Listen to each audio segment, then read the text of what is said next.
I'm joined by head coach Andrea Kendall from Randolph College women's basketball. They're picked number 12 in the ODAC preseason poll.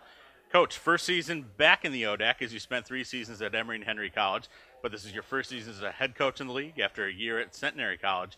Talk a little bit about coming into and running your own program in the ODAC now. When I left, I didn't know if I'd ever be back. When the opportunity presented itself, I jumped right on it. I think that this is one of the greatest leagues in the nation for our division, and I'm just honored to be back in it. I love the entire process of the conference tournament, what the Rotary Club does and with the Salem Civic Center. So I'm really excited to be back in the league.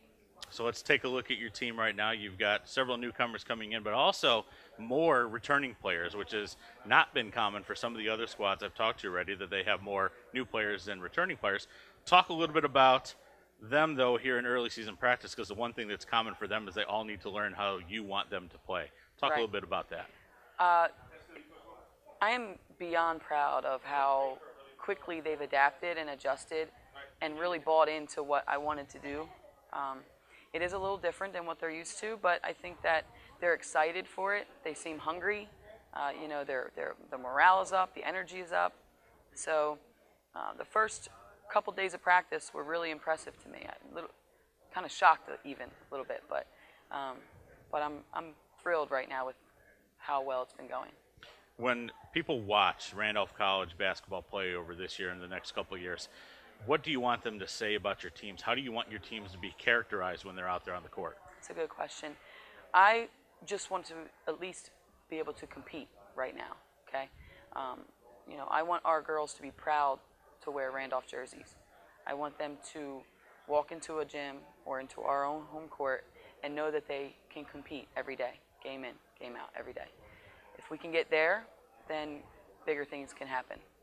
One of the things, aside from your philosophies, that your returning players have had to adjust to over the last year and a half are new rules in the college game. Gone from a 2-half system to 4-quarter system. Now, what are your impressions on making that change and your interpretations of it?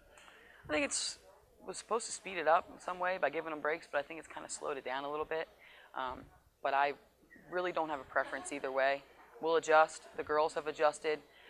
Last year, I was a first-year head coach, and it was very difficult because I got those rule changes late into after I got hired. So, but we're used to it now. It's been a pretty easy adjustment.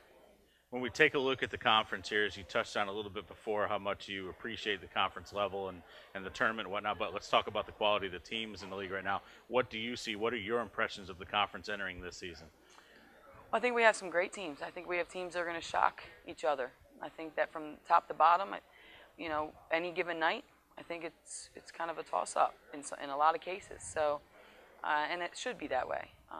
But I'm impressed with the top 4. I'm proud that Emory and Henry got a first place vote, being that I worked there and had a lot of those kids. So it's exciting to be a part of it, and it's exciting to chase. I think going back and telling the girls that we were picked 12 will fire them up and we'll be ready to go. Well, Coach, I want to thank you for joining me today. Good luck this season. Thank you.